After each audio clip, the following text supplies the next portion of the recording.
can all come together at this time in this space to really look at this issue together as a collective and then see how we're going to move forward. Of course, we're always going to try and do this with the blessings of the Supreme. So I'm going to say a quick prayer, then we're going to get into it. And as Yash said, we want to leave plenty of time for Q&A. So I believe there's like some kind of form, Google form or whatever that people have been using. And I believe also the chat window. But anyway, I'll leave all the logistics to Yash. We'll say Mangalachar and then we're going to go straight into it. And let's see how this whole discussion goes forward. Okay. Magyana Tamaranda Syagyananjana Shalakaya. Jakshu Militam Yanatasmai Shri Guruvay Namaha. Shri Chaitanya Manobishtam Stapitam Yena Bhutale Swayam Rupa Kadamayam Dadati Swapadantikam. Vandeham Shri Guru Shri Yuta Padakamalam Shri Gurun Vaishnavamscha Shri Rupam Sagujatam Sahagana Raganatam Vitam Tvam Sajivam Sadvaitam Savadutam Virgina Saitam Krishna Chaitanya Devam Shri Radha Krishna Padan Sahagana Lalita Shri Vishikam Vitamscha. Hey Krishna Karuna Sindhu Dina Bandhu Jagatpate Gopesha Gopika Kanta Radhakanta Namostate Taptanganchana Gaurangi Radhe Vrindavaneshwari Rishabhanu Sutadevi Pranamami Hari Priya Vanchikapatrabhyascha Kripa Sindhu Bhyevacha Patitanam Pavanebhyo Vaishnavebhyo Namo Namaha Shri Krishna Chaitanya Prabhu Nityananda Shri Advaita Gadadhara Shri Vasadi Gaura Bhaktavinda Hare Krishna Krishna Krishna Hare Hare Hare Rama Rama Rama Hare Hare. Okay, so let's get into it. Without doubt, these last few months, these last few days have been some of the most, extraordinary times in our lifetime, right? Unprecedentedly, right? So first of all, we had the whole situation with the coronavirus. I mean, I'll be honest with you, even in my mind right now, when I think about it, something about it seems like it's almost surreal, right? I think there was some kind of movie on Netflix, Contagion, and this whole idea that there's a virus outbreak and people are dying and so on. And if anyone had told me, if any of you on this call had said to me, VBD, in a few months' time, 2020, this will be going on, you're crazy, right? You couldn't imagine. And so I still wonder sometimes, is this like some kind of bad joke? That people are self-isolating? I know that in our community here in London, multiple people have died from coronavirus. Not just one or two, multiple people have been close to death, right? And personal friends of mine, one of them I was speaking to, he said it's no joke, right? He said that what happened was he really thought he was about to die. Right? He was choking, couldn't breathe, it's just so intense. And this person, wife, 2 children, etc. And then to add to all of that, when people are already in pain, tense, anxious, feeling vulnerable, right, from an invisible so-called virus that could come upon anyone, then around the world, everyone is rocked by seeing, and several people are filming it, seeing one man, African-American body, having a police officer put his knee on his neck, and the person is saying he can't breathe and he passes away. We're living, we should be very clear on this, we're living in times which are some of the most intense times of modern history, okay? And that's not to say that things like this haven't happened before. I remember being young when the 1992 riots happened in Los Angeles. I remember being a young man, watching it on TV with my parents. My wife told me recently that her brother had some bad experiences with the police as well, right? So in many situations, all of us will be experiencing what's going on, we'll be hearing what's going on, we'll be feeling the intense emotions. And what's also interesting is we'll be experiencing and analyzing and codifying it in very, very different ways. And what we want to do is just explore some of the dynamics around that. And also we want to create a space whereby we can collectively start to open the heart, speak very, very openly, very deeply. And I'll just say also at the beginning of this, for everyone who's on this call right now, and I'll put my email address in the chat room, maybe towards the end. I really want to have a very open dialogue with anyone and everyone who would like to, even off the back of the discussion today, would like to dialogue about what's going on, or even, and maybe this is where we'll start, even just express how they are feeling about this situation, you know? Because this is one of the most intense times in the modern global world society. Now, one thing that I was thinking about, very interestingly, was what was going on and the statements that we're seeing, right? So one of the biggest statements, especially off the back of what's happened, Black Lives Matter. Hashtag, right? Black Lives Matter. And it's interesting. I remember I was having this discussion with my wife, and we were talking when someone is asserting that, especially when they're from that community. I'm always doing this thing in my mind now. I'm always translating. I'll be very honest. For the last few years, one of the biggest things I've been learning, and I'm going to teach this actually to other people, I've been learning about different personality types, right? I've been learning how, and Prabhupada speaks about this, he says, everyone sees the world from their own position. Did everyone get that? Everyone sees the world from their own position. And what I was realizing is, what I've been doing over the last few years is translation, right? So I've tried to, often failed, but I've often tried to think, okay, this is how I'm seeing it. Okay, stop, pause. Now, through opening dialogue, through being empathetic, through just listening, let me try to understand the world from the eyes of another individual. Let me try to I can never fully grasp it because I'm not in that position. I can never fully grasp it, but I can at least try to hear or make some step towards understanding what they are experiencing in the world from where they stand, right? And when I do that, what happens is I can start to translate when I act in a certain way. What is the message that, even if I don't mean to, what is the message that I'm communicating to that other person? Can everyone feel me? Do you understand what I'm saying? Okay. And this is really important.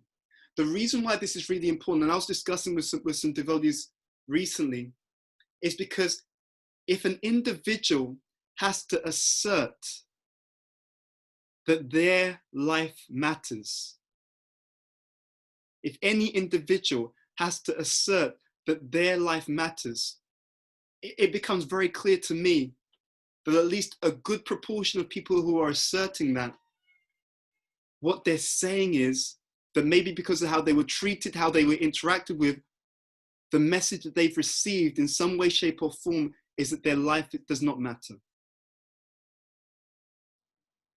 And for me, that's a huge thing. It's a huge thing. And I'll tell you why it's such a big thing. Because my wife gave a class on this recently. It was a seminar on self-esteem. I've seen in my own journey of self-esteem that based upon how I'm able to value myself and appreciate myself and feel that love within myself, it automatically affects every single way that I interpret everything else that goes on in my life.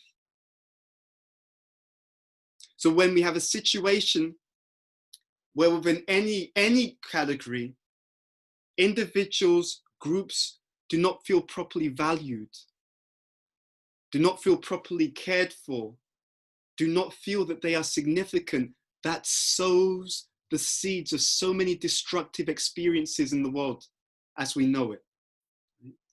Right? So this is the first point, that every one of us, there's an interpretation that goes on. And because we're human, there's a common experience about interpreting that. It's not something that we can just, This is not something we can just put to the side through philosophy. Do you understand what I'm trying to say? This takes place at a very, very deep and very heartfelt level. And then I was thinking about my upbringing. I was thinking about parenting, but I was thinking about leadership. And I woke up a few days ago and something was just rattling in my brain. And I was thinking, how does a person come to a point where they feel that they are important? Okay. And I've been reading, so my own spiritual master, Bhakti Tirtha, wrote many books on leadership. And before this whole situation occurred, myself and a friend, we were studying his book on leadership. And what was in my mind, there's a quote from the Manu Samhita. It says, a king who does not protect his citizens is a dead king. Okay? And when I woke up that morning, it was almost like Krishna had left something in my mind. What I saw was this. When people feel protected, the message, and this is anyone in position of authority, whether it's a community leader, whether it's a king like a Raj Rishi, whether it's a parent, whether it's a police officer, when I protect people who are under my care, who I have responsibility for, when I protect those people, the message I'm sending to them is what? I want you to put this in the chat window to me. When people who are your protectors, or those who are meant to be in a position of protection for you, when they protect you, what message are they sending to you? Just type it into the chat window. I just want to see what you're thinking first of all, okay? When people who are meant to protect you do their job and actually take responsibility and protect you, what message are they sending to you as an individual? They're saying that you are what? Okay, yeah, you value, you matter, you mean something. This is where the story begins, ladies and gentlemen. This is where the story begins. And of course, so we all understand this, right? We all understand this, that we send a message. You and I, we're in communication all the time. And I don't even mean by Facebook or by text message. You and I are in communication all the time by the way that we deal with each other. And a large part of the message that we send to each other has nothing to do with the words. A large part of the message that we send to each other has a lot to do with how we deal, and also has a lot to do with how we do not deal. Okay? So communication is mostly nonverbal. Now let's take it a step further. So therefore, when I look at this, when I try to decode what's going on, a few thoughts came to mind. I want to share them with you, and then we're going to have more of an interaction in exchange for your comments and questions. What I saw in my mind was leadership in three categories, right? Because a leader is meant to protect. Again, the king who does not protect his citizens is a dead king, right? Leadership in three categories. So we're familiar with this framework through our tradition: the mode of ignorance, mode of passion, mode of goodness. So what came to me was when leadership is in the mode of ignorance, there's two things that you see. Number one, abusive, okay? In the mode of ignorance, just wrathful, negative, abusive. So one symptom of leadership in the mode of ignorance is I abuse the people who are under my care. Another thing about leadership in the mode of ignorance is it's negligent, okay? And both things send a message. Either I mistreat you in a very intense way, or I completely ignore you, ignorance, okay? And that plays out in a certain way. Leadership in the mode of passion, okay? Two things that came to mind. Number one, manipulation, okay? I'm clever, I know how to kind of get around you. Number two, exploitation. I take advantage of you, okay? So leadership in the mode of passion. Then we come to the standard of our tradition, what leadership is meant to be. And I was discussing this, and I was reading and discussing this for the last few months, actually, even while this coronavirus situation began. Leadership in the mode of goodness, we can take two things. Leadership in the mode of goodness. One, protection, right? Number two, support. Well, we're at a time, ladies and gentlemen, where we are really seeing in a very blatant way. This has been going on for decades, by the way. Let's be very clear. But we see this in a much more graphic and upfront way at this time. I can't even call it leadership, right? I can't even say leader. You just have to say misleader, right? It's just that blatant. And as with the modes, we know that the mode of ignorance leads to something. We know the mode of passion leads to something. We know the mode of goodness leads to something. So in one sense, and I hate to say this, because this is not going to be some kind of cliched class. I hate to say it, but we could predict this kind of thing was going to come, right? If you look, I saw this trend as I was looking at things. Okay, coronavirus. What does coronavirus mean? It means you've actually exploited Mother Nature. Abuse of Mother Nature. Abuse of the animals, the animal kingdom, who, as human beings, we have a responsibility for, right? We're responsible for them. And responsibility doesn't mean that we can abuse and exploit them. Responsibility means just like many of you are parents. Responsibility means you have a duty to look after those people, those living entities, right? And what happens after our Mother Nature says, you know what, I'm just sick of this. I'm sick of being mistreated in this way. And she reacts. She reacts. I mean, let's be honest, any kind of abuse is bad, but you could argue in some way, the very person who gives birth to you, right? And that's the person who's being abused, right? You hear, it comes up in the news, okay, this man abused his own mother, right? How intense. The same with the animal kingdom. You know, there's been reports about how during this situation with the coronavirus, where people are self-isolating, they found that the pollution rate has just gone down significantly, right? Significantly. They've had these kind of images, satellite images, where you can see the smog has gone down, the pollution has gone down, because the people can't get into the factories to bring out into the environment. Mm? So what we're seeing in this world right now, there's a real pattern. And I'm not going to be on a downer because, look, let's be very honest. There's no point being down because we either change the situation or we die trying. You understand? There is no giving up, right? Because we only have one planet. We change the situation, we improve the situation, and we're going to get into some of the subtleties around that, by the way. So no one on this call should think that they're just that they have no role to play, right? We all have a role to play in making the situation better and to do it in a way that is actually Krishna conscious. Okay, we're going to bring forward some real home truths as we discuss this. Okay, so going back to this situation in America, the riots that have happened in America, and also the protests as well that happened in America, have happened worldwide. It's triggered something. Before this period began, I'll tell you honestly, I was doing some research on the karma of the world at this time. And there were predictions even last year and earlier this year that we're going into a very intense period in the world. Right? A very intense period.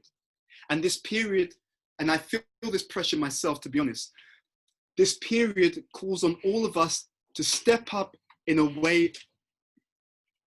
that we have practically never done before.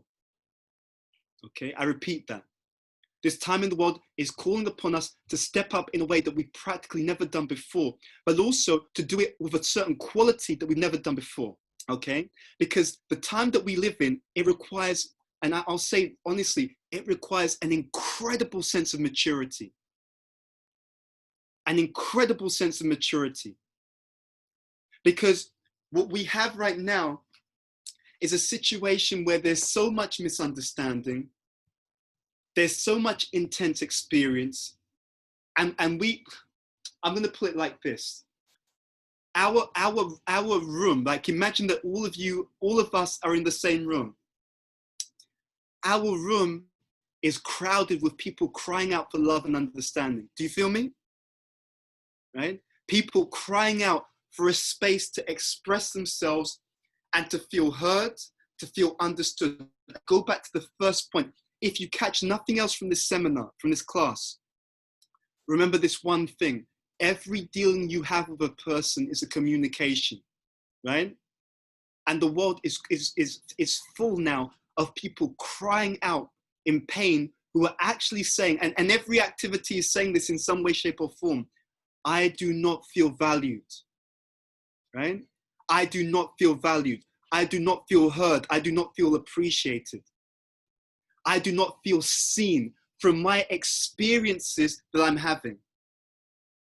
I was in this communication with some people, and I'm just going to throw it out there because I know some of you may have heard this narrative before. So let's be honest, and I'm not shooting these people down. There'll be so many people who, without meaning to be insensitive, they're going to give the classic line. What's the classic line? The classic line is, you are not what? You're not the body, right? I understand, and I know you guys know what I'm talking about. Yes, we are going in that direction. We are going in that direction. They're going to give the classic line, here's a quote from Prabhupada Prabhu. I read this, you're not the body, right? And to those people, I've read the books before, thank you very much. I got that. I got that. What we're going to talk about here is real Krishna consciousness. And let me explain what I mean by that. Krishna consciousness is two things. And I'm going to tell you which of the two is more important. It is philosophy and it is behavior. Let's be very clear. The reason why people of all different backgrounds and genders and nationalities, the reason why they to this day are practicing Krishna consciousness is not because of what they read in the books. I repeat, it's not because of what they read in the books. It's because they saw an example of someone whose behavior convinced them that there is a supreme person who actually loves me. Did you get that point? Right?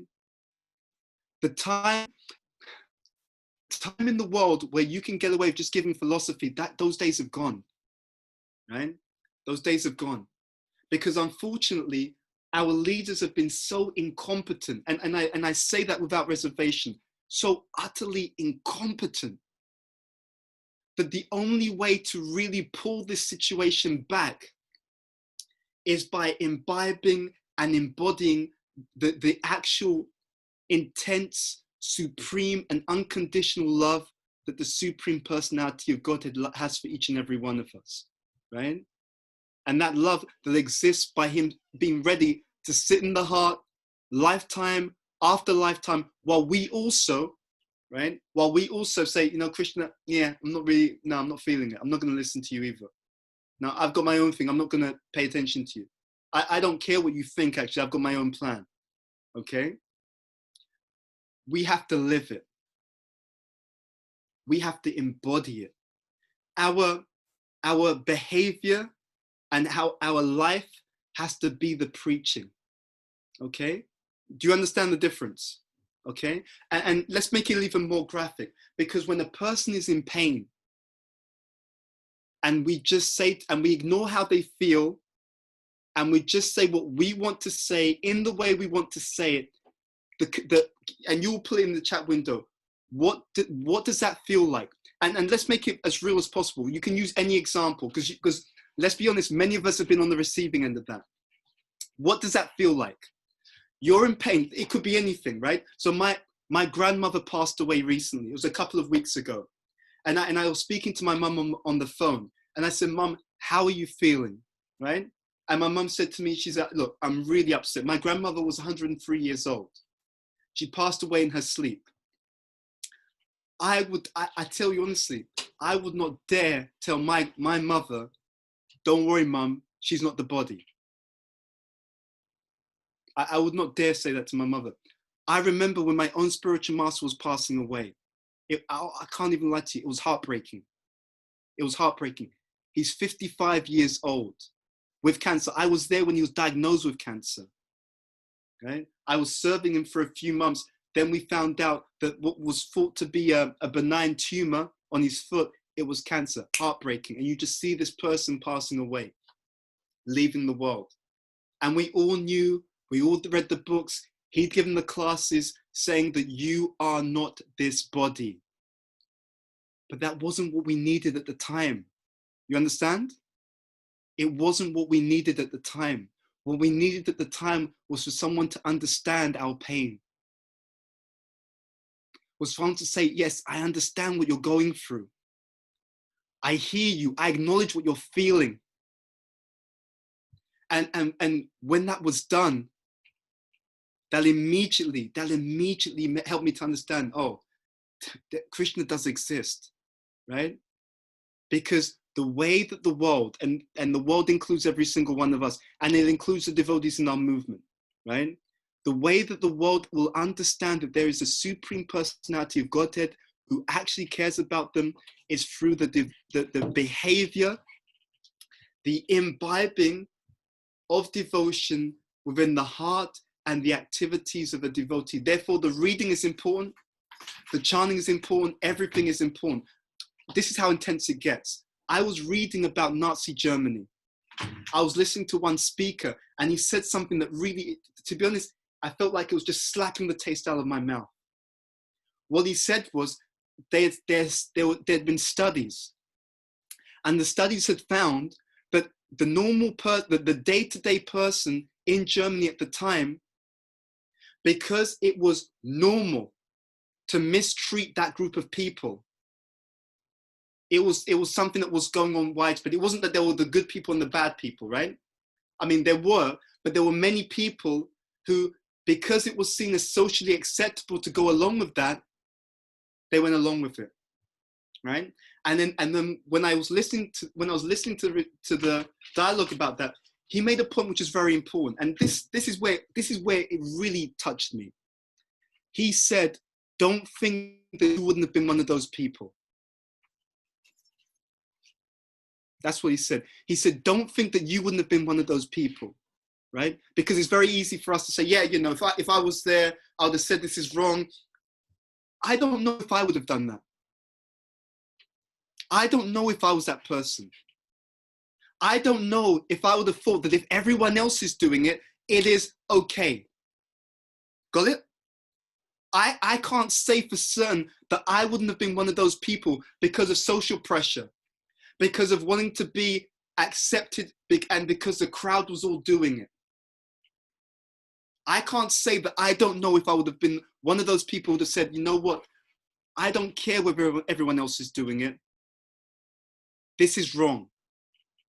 This is wrong. I don't know if I was one of those, if I would have been one of those people who, while seeing someone being mistreated, I don't know if I would have had the sensitivity, the selflessness, or the empathy to think, you know what, that person who's being mistreated, that's my son. That person who's being mistreated, that's my daughter. That person who's being mistreated, that's my mother. Or even if I would have had the sensitivity to understand that person who's being mistreated, that's me. That person who's being mistreated, that person will be me in the future. Because whether you remember it or not, that's our teaching. What I'm doing to other people is what I'm preparing myself to experience in the future. Okay? Let's bring it up close and personal. I'm going to tell you very honestly, I know in my own life, sometimes I've been around people who are just domineering, right? And I told my wife, I can understand, hand on my heart, I can understand clearly in my previous life, I was like that. I was like those people. It's so is so, Krishna makes it so in my face. So yeah, BBD, that was you.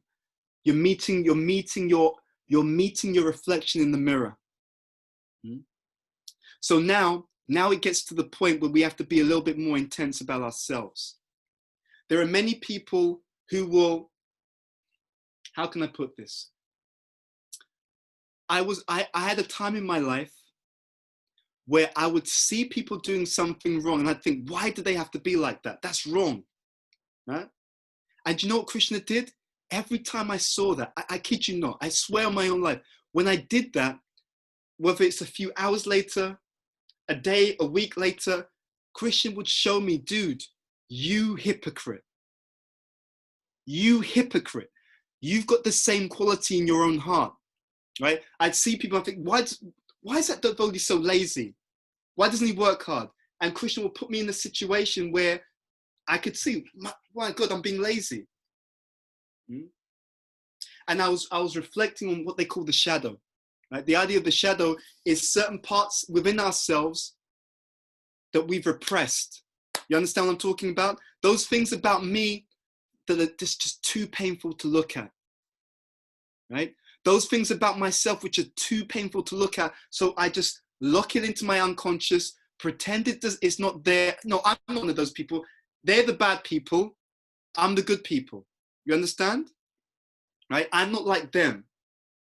And one of the things that I've seen that Krishna consciousness has forced me to understand, BBD, you need to look at yourself. Because unless you look at yourself, even with all the good intentions in the world, you'll even worse than actually denying. When you deny what is part of you, it comes out in some other way. It comes out. So those days are gone. Those days for making out that, I'm all right. It's just these people out there that need to change. I'm okay. I'm cool, right? Those days are gone. At the same time, I have to be honest, I'm really excited.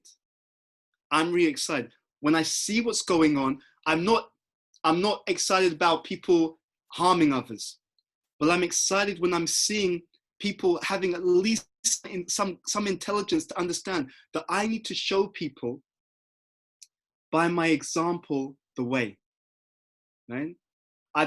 My wife and I, we've been looking at these images and we see these police officers, they're kneeling down. They're kneeling down. And I'm seeing, and then I'm thinking, yeah, this person, Krishna's inspiring them hard. Dude, what they're telling you is that they want you to understand and they want you to recognize that they are valuable, that their life matters. Huh? What Mother Nature is telling us, she wants us to understand, I'm looking after you, I'm providing resources, I'm providing vegetation, I'm providing residence for you. I just want you to recognize that I'm important. And that becomes the foundation of all relationships. The foundation of all relationships is that I see you, I acknowledge you, I hear you, and all of this means that I want you to know that I love you. I see you and you're important to me. Okay? And all that we need to do is in our life, we need to find more and more ways to communicate that to other people in a way that is meaningful, substantial, and recognized. And right, now this is where it gets a bit tricky. Because to be honest, again, going back to this crowded room, right? The crowded room is like this. The crowded room is that everyone is screaming out that I need to feel loved. Okay? Everyone is screaming out, I need to feel loved. And the other person is saying, I need to feel loved. And they're saying, hold on, but I need to feel loved. Right? And then the other person is saying, no, I need to feel loved. And the other, hold on, but I need love first. So we're living in a crowded room. You and I, we're living in a crowded room. And one of the most important things that we can do is to give the very thing that we are looking for. okay? Right? We have to give the very thing that we're looking for. There's one of my colleagues at work was putting together like some material on this topic. It's called compassion fatigue, right? Maybe some of you have heard of it before, right? It's called compassion fatigue. It's like sometimes it can be that you're looking after a sick relative, and you keep giving, and then you keep giving, and then you keep giving. You come to a point where you can't give anymore, and suddenly you become the neglectful individual. You went from being the giver to the person who actually was unable to give anything else. You become bitter. And I've seen this, by the way. I've seen people who started out wanting to give, and after a while, they become bitter and resentful and drained. And I asked myself, why did that happen? Why did that happen? And I realized it's not enough to have a good intention anymore, right? It's not enough to have a good intention anymore. Well, even the Christians understand this, right? The road to hell is paved with good intentions, right? So what's the solution? Yeah, we want to make a change. We want to make a difference. How am I going to do this sustainably, right? Because there's also a lot of posturing that can go on. There's also a lot of, I'm down with what's going on. And it can be a fad. It can easily become a fad. How do I become a change agent who makes a difference on a day-to-day level in a way that's Krishna conscious? And there's no other way to do it than by being connected to Krishna. In other words, if you want to give consistently, you better be connected. Right? Do you understand what I'm saying? If you want to give consistently, you better be connected. And I'll tell you where I'm coming from with this, right? So Bhakti Tirtha Maharaj, my spiritual master, he gave a class to the American Medical Association, right? Huge audience, big assembly. He began the presentation like this, right? He stood up in front of all of them. First sentence, it's a shame that while I'm standing here addressing you all, that you're all dying so fast. That's how the class began. Then he went on to explain that doctors have the shortest life expectancy of all professionals. More likely to be addicted to drugs, alcohol, different things, right? So many different statistics. Now, what was really interesting was why. The really interesting thing was why. And the reasoning was because if you're a healer, you want to make a change, you want to make a difference, you want to help, but you yourself are not replenishing your own energies. You're not replenishing your own stores. You're in trouble. Because with all this good intention, you're not doing what you need to do in order to continue to draw upon that energy and that strength to make a lasting difference. And I'll personally say this, if you do that, you become a disservice. Because I guarantee you right now in the world, there are many people who are standing on the fence and thinking, I'd like to help, but they don't get involved straight away. We call, the people who get involved, they're your early adopters. Whether it's with trends, whether it's technology, you have your early adopters who jump in straight away. And the vast majority of people, they watch. They sit back and they think, okay. They're protesting. Okay, let's have a look. All right, let's see what's happening. Okay, okay, look safe. Then they're gonna walk in a little bit, do a little bit. Okay, let's watch, etc. If they see the people with good intention, but who don't prepare themselves and connect properly, if they see those people start to burn out, if they see those people start to fight amongst themselves, if they see those people start to become hypocrites, then the message that you're sending is that this isn't possible, right? And with all that good intention, they turn around and think, don't do it. It's not a good idea. The time for just having a good intention, those days are gone. Those days are gone. They're long gone. We cannot be sentimental. You really want to help the world? Okay, plug yourself in. Make sure that you connect yourself to the source, to Krishna, so that you actually have something of substance to give. I have a recording. Bhakti Tirtha Maharaj was saying that when you're in any position of authority, whether it's a doctor, a parent, a healer, when you are helping people, you're giving them your higher energy and you're taking on some of their karma, some of their karma that they're trying to burn up. Yeah. And I've seen this with doctors, and they're like, after a while, they're drained and they don't know what's going on. They didn't get it. So I don't understand why I'm so drained. I don't understand why I'm feeling so down. And I was explaining to them, yeah, this is why, because you're helping these people, you're taking their energies and you're not connected properly. So your sentiment isn't enough. And it's just like this, right? It's just like your child gets ill and you take your child to hospital and the doctor says, I'm going to help your child. And then you find out just before the doctor's about to operate, the doctor doesn't know any medicine. They don't know medicine. They've never learned it. They've got no idea how to operate, but it's okay. I've got a good intention. I mean well. Are you going to let that person operate on your child? I don't think so. Right? So ladies and gentlemen, those days are gone. What Krishna consciousness does, our teachings explain, and one of my god brothers put it very nicely. I'm just trying to find the exact point. He was talking about a statement that Prabhupada made, and this was a statement Prabhupada in Los Angeles while he was on the planet. It was I think the appearance or disappearance day of Bhaktisiddhanta Saraswati Thakur. It was his appearance day or disappearance. And Prabhupada said, our Krishna consciousness movement means to feel the suffering of humanity. It's a very deep thing, right?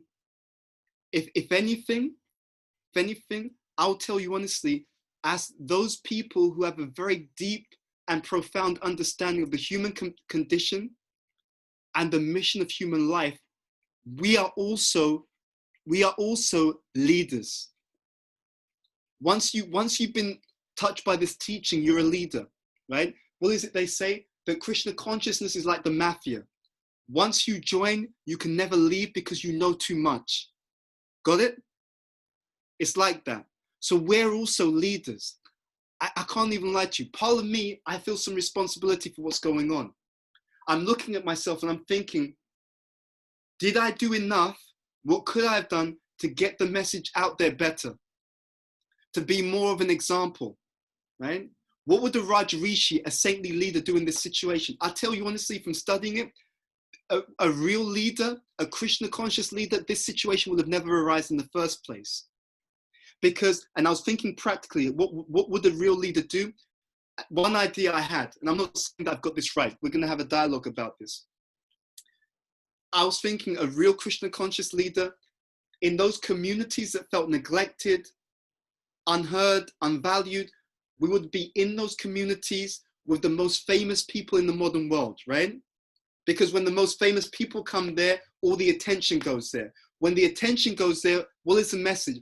We're paying attention, we hear you, we feel your pain, we acknowledge you, you're important. And then on the ground, what will they be doing? They'll be doing welfare work for those people with their own bare hands, right?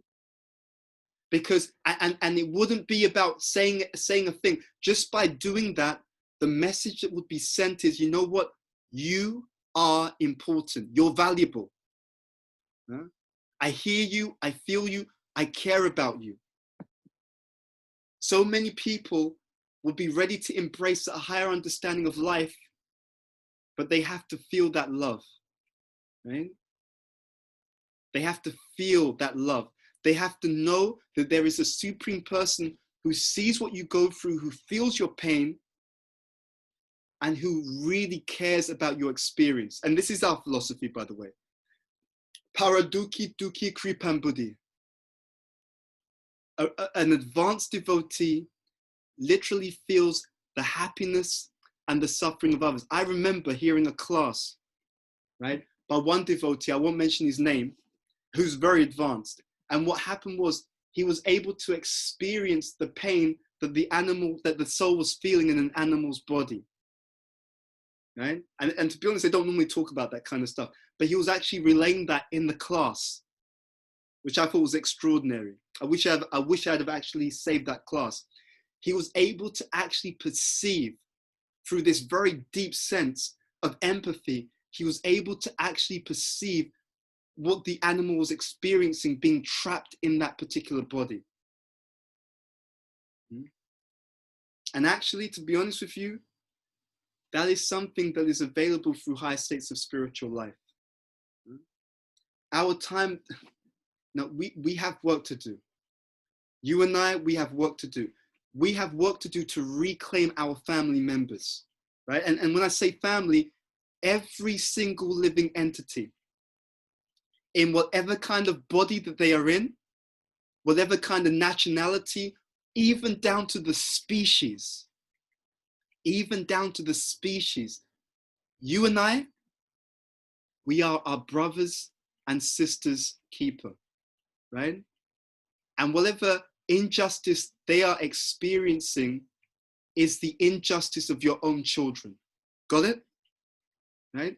And just like you would naturally feel pain to see your own child mistreated in any way, shape, or form, in any dimension,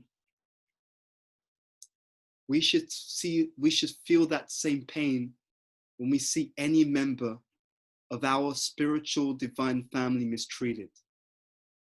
So I don't know about you, but I feel pressure now. I feel challenged. I feel challenged to up my game in I'd say at least 3 dimensions. One is, I'll be honest, I don't want to burn out. I don't want to burn out. I don't want to become an example of how, you know, because some people feel like this. To be honest, there are some people who are just a bit selfish. And if they see people who are trying to do something positive and they see that person burn out, they take it as evidence to verify their selfishness. Well, look, you know, it doesn't work. Look what happened to him. He tried to do good. He's just burnt out. It's not possible. And they'll step back, right? So I don't want to be a bad example. And second point, in the name of helping other people, I don't want to hurt people. I don't want to be that doctor who's very enthusiastic to serve and does not know medicine, right? Doesn't know how to operate, right?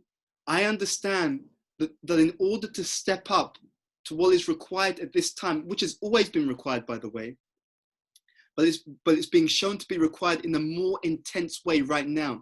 In order to step up, I can't be that doctor who doesn't know what they're doing. That means if you want to help society, you better damn well get yourself qualified, okay? Sentiment is not enough anymore, right? I don't want to hear from anyone. If you've got a sentiment to help society, but you're not prepared to read the books and really understand the philosophy, and you're not prepared to chant your rounds, you don't care enough for people, you don't care enough for yourself to make any connection to Krishna to help, then don't write to me, okay? And don't think that you're some kind of revolutionary. You know, I went out, I held up some banner. I'm really trying to make a difference. You're lazy, right? Those days have gone, right? We actually, if we really want to make a difference, it requires us to do something with ourselves while we're trying to help other people.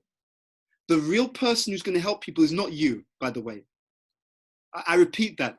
You're not going to help anyone. Krishna is going to help people through us to the extent that we're connected. Did everyone hear what I'm saying? And I'm sorry if this sounds a bit blatant, but I really mean it. Okay? I really mean it. I don't want to hear about people who are sentimental. I don't want to hear about people who are selfish. If you want to make a lasting and sustainable difference, it also requires us to work on ourselves. It's not an easy operation, people. Right? I'm going to give you one simple example, and I don't care whether it's politically correct or not. So what will happen now is that there'll be people who want to create a space for people of different backgrounds. And what they're going to say is, I want to hear you, I want to understand, I want to acknowledge your pain. And they're going to hear different things from different people. But because naturally, in anybody, there's a whole variety of different perspectives. What works for one person is not going to work for another person. Got it? Right? So when one person says, the way that you can make me feel heard is like this, they're going to do it. And when they do it for another person, that person can say, that doesn't work for me. In fact, I don't like it. Okay? So this is not these are not quick fixes. right? This is not black. It's not like there's a right answer simply, right?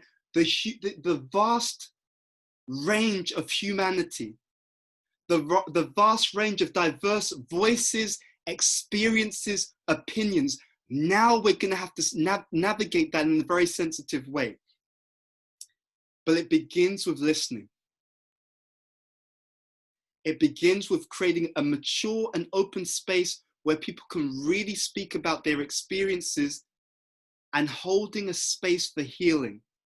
Okay? Holding a space for healing.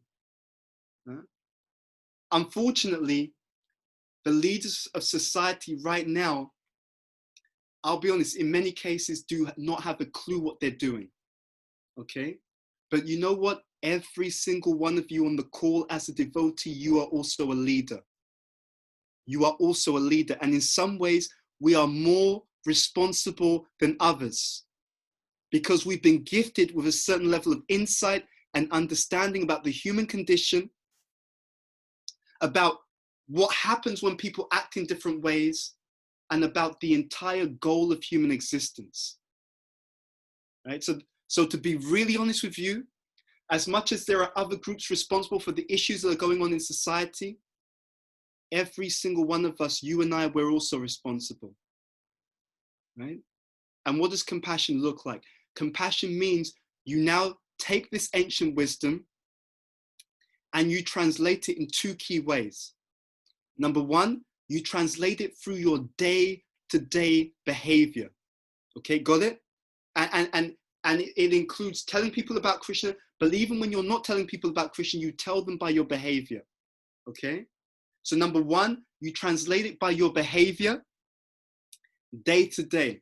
Believe it or not, there will be many people and many of us who are devotees because we interacted with devotees in a previous life. We didn't even know they were devotees, but they had done the work themselves. They'd purified themselves. They chanted their rounds properly. They associated properly. They heard the classes properly. They did service sincerely. And they interacted with us. We didn't know they were a devotee, but they were so pure, so well behaved. You know, we thought, you know what? I just like that guy. And when we appreciated them, what happened was we gained this agyata sukriti. It built up our spiritual credit. And just as someone was that example for us, now the Supreme Personality of Godhead, Krishna, Prabhupada, our acharyas are asking us to be the example for someone else. You understand? And you can't, it's not something you can do just by talking, although that's important. You have to do it by behavior. You have to do it by lifestyle. Okay? So the first translation is behavior.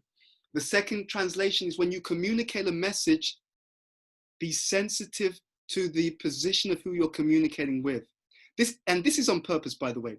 That's always been the case. I've seen this, right? What does Krishna do? The Supreme Personality of Godhead is a genius. So we understand philosophically that we're not the center. And I've seen the devotees, yes, I've read that in the books. But you can understand the difference between what you understand consciously and what you really believe by how you behave. What you believe is shown by your behavior. And what you understand philosophically, that's what you reel off when you're giving the ISKCON cliches. Okay? So, for example, and we've all been guilty of this, when I don't really understand where another person is coming from, that's the disease called I am the center of the universe. Right? And it's a very deep disease. Right? So I'm the center of the universe. So I'm going to say what I like. I'm going to tell you that the philosophy in the way that I find it inspiring. I don't care how you find it really, because it's not about you. It's about me, right? It's about me. I will say what I like, when I like, how I like. And if you don't accept it, you know what? You're a Maya. But if I'm actually developing a mood of real compassion, then it's no longer about me, right? It's no longer about me. And this is it's a difficult space to be in. I'll be honest, it's not an easy space. To be selfless isn't easy, because the whole material world and all the conditioning and all the advertising says, don't worry about other people. It's all about you, honey. It's all about you. You're the center. If people say you something you don't like, I don't care, right? Let me curse them out. But when I say something that people didn't like, then it's like, okay, but you didn't understand my intention. Why didn't you you didn't take into account my feelings? I read in my spiritual master's book, Spiritual Warrior 2, he said, you will notice that there are some people, wherever they go, they receive love, they receive care, they receive appreciation, they receive consideration. And then he said, and it hit me, it hurt me actually, I won't lie, it hurt me because I saw I wasn't like that. Then he said, if you look carefully into the lives of such people, he said, the reason why wherever they go, they receive that kind of feeling is because they themselves give that to other people. And it hurt me because I looked and I thought, yeah, I don't do that. Right? Kali Yuga, age of quarrel, which you've seen, and hypocrisy. Hypocrisy, where I want everyone to pay attention to me, but I don't give a damn about anyone else. I don't try to understand anyone else. I don't want to consider anyone else, but I want everyone else to do that for me. So we have to change, right? And it's not going to be an easy journey. It's going to be a sensitive journey. And sometimes it's going to be an uncomfortable journey. And sometimes when we do it, we're going to be faced with situations where we're going to see Krishna going to show, look, this is what's in your heart. And it's really ugly.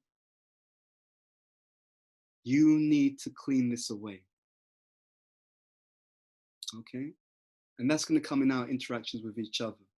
Anyway, this is just by way of some thoughts. We've got about 45 minutes to an hour. I just want to see the kind of comments, and then we want to really take this in the direction, because I'm not saying I have all the answers. I'm going to put my email address in the chat window. I'd love to dialogue, but I'll tell you honestly, I'm really, and again, people may not like this, but I'm asking all of you to now be mature, because sometimes things which may be said, even with good intention, may be a trigger for other people, right? And to have the strength to think, you know what? Yeah, you know what? Even though this was said and I don't like it, I also understand that this is my brother and sister. They're a family member. We're going to have a real dialogue and try and move ourselves forward. We're going to try and bring the family back together. Does that make sense? But it's not going to be easy. It's not going to be easy. The only way to overcome negativity and hatred is with love. But it doesn't even stop there. It's got to be love applied maturely, wisely, and even in some circumstances, strongly. Strongly. We have to do that. Don't wait for anyone else to solve the issues that we're seeing in society right now. And the society means our internal society and the society at large, okay? So again, you want to be a revolutionary because it's a fad, it looks good, people are going to give you likes on Facebook, don't talk to me. If that's your mood, I don't want to hear from you, because I know you will fall flat on your face and you'll be a bad example for everyone else. You want to be a revolutionary and you care enough about people that you're going to go through some pain. You're going to get out of bed, you're going to actually chant your rounds properly. You're going to read the books even though you find some of the purples boring, right? You don't want to read, it's like, oh my God, he's telling me again I'm not the body and Krishna is the supreme personality of Godhead, right? But you're going to read it because you know that by reading it, you're going to get purified, and it's going to make you more of an instrument to help other people. If you're prepared to do some work, rather than just stand around, with a selfie on Facebook about how you protested, and that makes you really woke.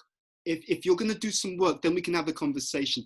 But unless you're prepared to do that, I don't have time. Because you and we don't have time. The day you saw this coronavirus, the message was that the ratio of sinful karma in the world to the ratio of devotional energy that was counteracting that negative karma, that ratio was falling even more out of sync. That's what the situation showed. Okay? So I really implore you, get your finger out. Okay? Let's do the work and let's do it together. I have ideas about how it could be done. Okay? You have ideas about how it could be done, but it has to be done in connection to Krishna consciousness.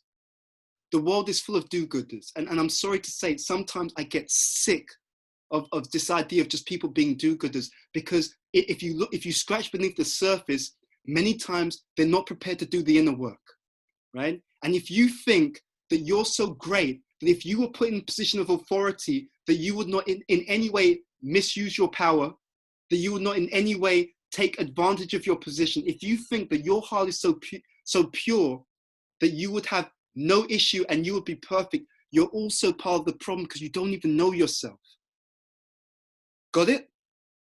And I hope that doesn't, no, I don't care if it sounds harsh, actually, I'm lying. I don't mind if it sounds harsh. I really mean that. I really mean that. We have work to do. And the work, as much as it's outside of us, the work is equally inside of us. Okay? There's no cheap answers here. And that doesn't mean that we don't do practical work, by the way. It doesn't mean that we don't go out and that we don't also show that we're equally disgusted about what has happened, right? Even though we're not the body, still, right? Still, we're seeing people being mistreated on that basis, and we do not accept it. Okay, got it? Right? That's one point. Second, when we want to bring about healing, we're not just going to give whatever aspects of the philosophy comes to mind because we're lazy. We're going to connect with an individual wherever they are. And we're going to present the philosophy always by our example, and in whatever way is most relevant to them, not how we feel like doing it. However is most relevant to them, where they are, we're going to show them that actually Krishna consciousness is for you, because Krishna loves you just as much as he loves every single living entity. And his love is real, it's tangible, right? And we are going to do the work. If you care about other people, if you really care, if you just like to be lazy and do some protest because it's the fad, fine. But again, don't talk to me, okay? If you're not prepared to do something and work on yourself, and if you think the problem is just everyone else, but I have no body consciousness, right? I have no envy. I have no tendency to mistreat people, to neglect people. If you think you're one of those people, then either that means you're a Paramahamsa or you're a fool. Okay? Okay. And at that point, let's stop and see what you have as a question or comments. So I'm just going to bring up the chat. And let's see where we are. Okay, I'm going to try and take it from the top. And I'm just going to check with, let's see, let me just do this.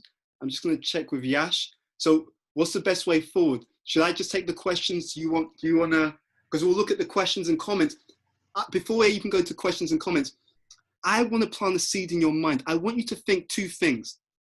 What am I not doing about myself in order to be more of an instrument of Krishna's compassion? How can I be more of an instrument of Krishna's compassion? That's question number one, right? Write this down. Number one, how can I be more of an instrument for Krishna's compassion? Okay, number one. Number two, right? And with the second question, think about it yourself, but speak to other people. What role should I be playing to make more of a difference? Okay, that's number two.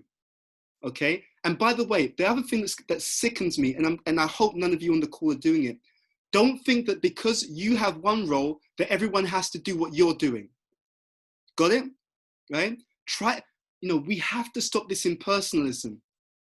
The impersonalism, whatever works for me, that's what everyone else has to do. And if they don't do it, then there's something wrong with them.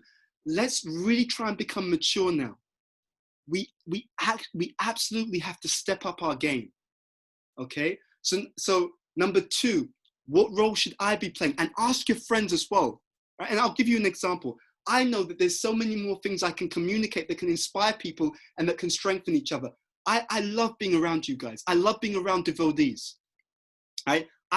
I can honestly say, I really, when I'm around all of you, even looking at you guys on screen, this keeps coming to my mind, my family. I'm around my family, right? And I feel for you. And I think, what can I do to just show you just how much I really love and value and appreciate the fact that we're together, right? And that we're family together. What can I do to learn from you, right? Because I don't have all the answers, but you're valuable, you're important. And you may say to me, BBD, I think this is a good idea, right? And I think, you know what? I didn't think about that. I couldn't have thought about that, but I'm so glad that I know you and you're able to help me on my journey and help me to become a better devotee, a better person, right? So number 2 is, what can I do? What role can I play? And speak to other people, speak to people you know. And for some, it may be you have that nature, you can be more of an activist, right? Online or in other ways. Some of you, you have a nurturing nature and you have that ability to make people feel loved. Do you know how important that is? I've done a study on this. I was putting together a seminar called 7 Habits of Highly Effective Devotees. One of the most important things that I saw, I've seen in my own life, the devotees who've gone from 0 miles per hour to 100 miles per hour. What was going on? What was going on is that they connected to a devotee who, by their own behavior and example and integrity and purity, in that interaction, they were communicating directly and indirectly, you know what, you're valuable, you're important, I love you, right? You're significant. And it was amazing. What I saw happened was that in every single case, and I mean without fail, without exception, when a devotee was in that association, they really started to blossom. Because you can't blossom without feeling loved and valued and appreciated. What I saw was the devotees who were just like, I'll be honest, they were just knocking it out the park. They were just doing extraordinary things, internally and externally. How did they get there? They constantly received this communication that you're important, you're valuable, I love you, I care about you. And because they felt loved and cared for, what happened? I saw they became more and more secure as a person. I saw they became more and more confident as a person. I saw they had more and more faith as a person, right? They were ready to try different things. They were even more resilient, right? They try something, it doesn't work out, it doesn't matter. You know what? Because I know I'm loved. I know that my value is not, it doesn't even matter if the service doesn't work out, right? I know that the people who I'm around, they love me and they adore me for who I am. And therefore, those people, they were able to take on the world, fearless. And I thought to myself, that's what I should be like, right? There's no substitute for that. That's what it means, faith. That's what faith means. To give people faith means to give people fearlessness, right? Fearlessness means that person feels so secure and confident that they are being protected and that they are being sheltered and that they are being loved and that they are being not acknowledged, right? And then also the raw side, right? Let's be very real. The raw side is that sometimes someone does something wrong, but you know what? I've seen sometimes in our community, we don't understand what it means to be a leader, right? What's the first duty of the leader? The first duty of the leader is to reach out to the people that you're leading and let them know that you love them. And when they know that you love them, when they know that you care, when they know that you're on their side, then they trust you. And when they trust you, it's not even waiting till something goes wrong and then you have to correct them. When they trust you, what do? They go up to you, even in the good times, and they say, you know what? You've known me for some time. What do you think I need to work on? Open heart surgery. Got it? The heart becomes open to everything. Again, taking it back to the current situation. In those communities, it should never have got that bad in the first place. It should never have got a real Krishna conscious leader, a Raj Rishi. That would have never ever happened, because we would be in those communities with the sleeves rolled up, working on that ground, letting the people know, caring for our members of our family with our very own hands, let them know that I love you, I care about you, I see where you are.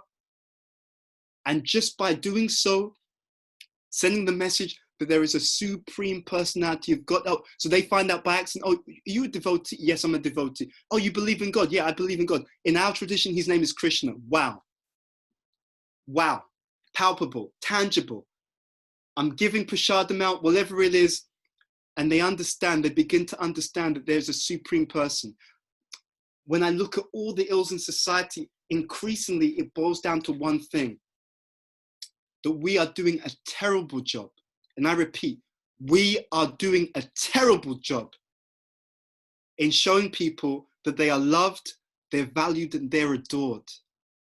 And I mean that within the movement. I mean that with the youth in our movement.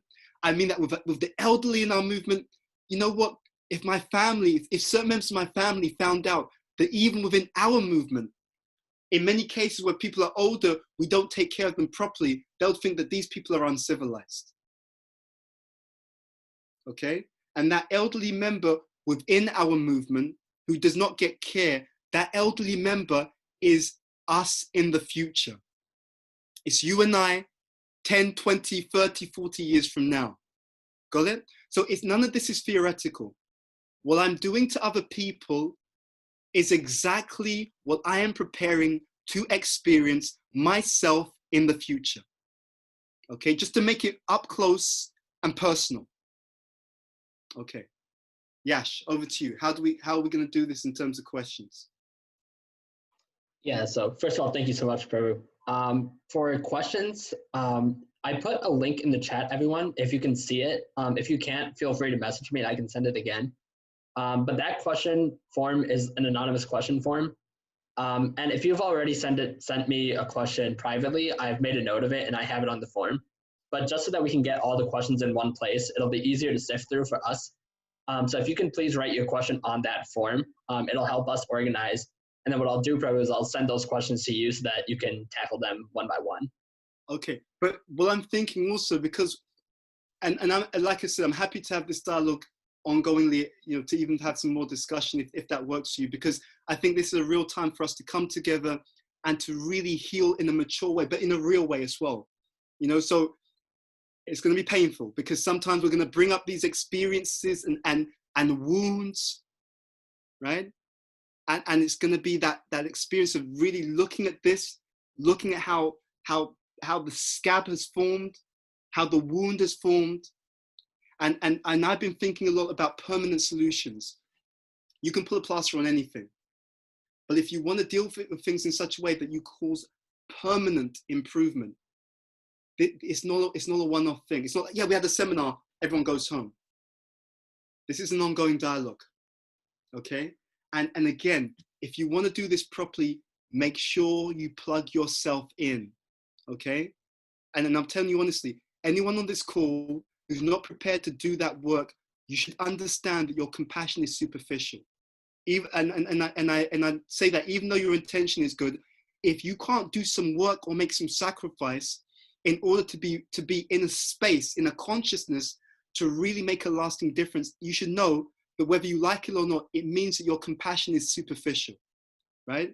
Nothing comes without some work, some sacrifice, some austerity, okay? But I'm just thinking, Yash, just because we want to also use the time as best as we can, while people are sending questions to you, should I look on the chat and start taking any questions which are on the chat, which just to begin the process? Would that work for you?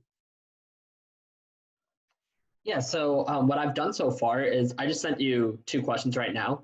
Okay. And so as you're answering them, I'll start flushing through the other questions that are coming on the form, and okay, I'll send them to you in that order, and then you can tackle it as you like. Okay, great. So I'm going to start, and like I said, we'll just go through as many as we can, and then we can go forward from there. But just bear in mind, I want you to, this whole thing is an opportunity for us to go deeper, right? So take your spiritual life more seriously if you want to see real change. Don't think you're going to be a hero or a martyr. Take it more seriously and let's work on ourselves. Let's do it together. Let's confront the things in our heart that, you know what, is ugly. Is ugly. And that has also contributed to the mess that we see now. Got it? Let's try and do that. It takes some bravery, but let's try. I'm going to take the first question. Let's see. 1, what are some practical things that we can do as an ally and also as a devotee. Okay. What's coming to my mind is healing, creating space, and also being practical, okay? So let's bring that to life with some examples. Do you know how powerful it is when you reach out to someone and you just actually say to them, you know what, I'm thinking about you. You know, how are you feeling about what's going on? How can I support you, right? When in the world where we have many people who lack emotional intelligence, they think it's the soft things. It's not the soft things. Everything builds upon that. If we had built enough bonds and relationships as a family, and my spiritual master kept saying that, we should look at everything from the family model. Someone else in the family is feeling pain. Someone else is in the family is screaming out for love, for acceptance, for acknowledgement. What do I do? Do I just say, oh, but the philosophy says this? Or do I understand it's my brother or sister who's in pain? And do I look at it through that lens? So we should try and look at everything through a family model. Look at every situation in that way. My brother is feeling pain or my sister is feeling pain. And how would I want to be approached? And in many cases, we won't know fully because they're not us, right? But there are some universals. I can reach out. I can give time. I can say to the person, how can I support you? I can say to the person, you know what? I just wanted to send you a message to say that I love you. I appreciate you. And you know, this is what really upsets me, to be honest. And again, this is the leadership point. It should never have got to this point. We should have been doing this on a day-to-day basis. If you as a leader, if you as a devotee, if you are not expressing love, appreciation, and support on a day-to-day basis, you're also part of the problem.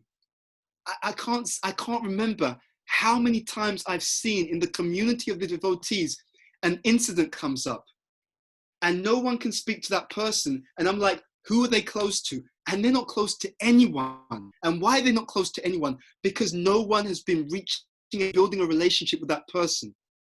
Only talking to that person now when everything has gone wrong. Right? And I'm thinking, what the hell is going on here? Why is it they have no relationship with anyone? Oh, what, we were all doing our own thing. It's not good enough. Right? If the governments had built relationships in those communities, do you think this situation would happen the same way? Do you really think that would happen? Of course not. Because if the relationship was there, the communities would just be saying, you know what, this is how we're feeling, right? When you build a relationship, you open the lines of communication. You open the flow of affection, which mitigate issues before the issues even occur. Right? So everything starts from the subtle to the gross. Mode of goodness is the most refined. Mode of ignorance is the most gross. So when you see a society who only recognize something when it's on your doorstep as a riot or a fire, it means you're dealing with a society which are in real trouble. Okay? We're meant to preempt. We're meant to build the relationships proactively in our community, right? And we're meant to build the bonds so strongly in our community so that people, they're knocking down our doors saying, you know what, I want to be part of your community. I've seen the way you love each other. I've seen the way you care for each other. I've seen the way you heal each other. And just when a loving parent gives you time and attention, which means that you're valued, when we as a community give people time and attention, you know what? They interpret our behavior and they look at it and think, you know what? I've seen by the way that you deal with me, there must be a God. There must be a God. The affection, the love, the concern, the care, you know, the genuine readiness to facilitate me, sign me up. Right? Where's the bead bag? I'm ready to dedicate my time to what you're doing because your behavior has shown me that there is a supreme personality of God, not who just loves me, right? I'm kind of going on a bit of a vent. This kind of, I want to be somebody. If any of you, if you hear me say something like that in the future, slap me, right? Because what are we really saying? Okay, right now you're poor, you're nobody. But when you become a big person, when you become a social media star, when you get a big job, then you become somebody? Really? Is that the message you want to send to your children? Really? I'm not, that's not the message I'm sending. We're somebody now. Everyone is significant now. Independent of economic success, independent of what they are looking like, independent of anything. You don't become somebody, right? That's not our teachings. You do not become somebody. You are eternally somebody. And that's the message we're meant to communicate. So practicality, give time to people, right? And if it means you have to inconvenience yourself sometimes, do it. Yeah, inconvenience yourself, right? Give your time to people, and especially people who need it. Okay, not just the people that you feel like giving it to. Okay, go outside of your comfort zone, right? But do it wisely. Give time and attention, and don't think it's a small thing. It's actually the foundation for everything else. If I love you, if I trust you, then when you say BBD, I like your classes, but you know what? I feel you could do this, you could do that, but I'm all in. I'm open. I can hear you. Okay? So time and attention is really, really important. Let me just see if there's anything else. I'm going back to your question. Some practical things we can do as an ally and as a devotee. Yeah, purify yourself. Become a better devotee. You're not going to be able to make so much difference just by talking about it. Okay? And don't think you're the most woke person in ISKCON.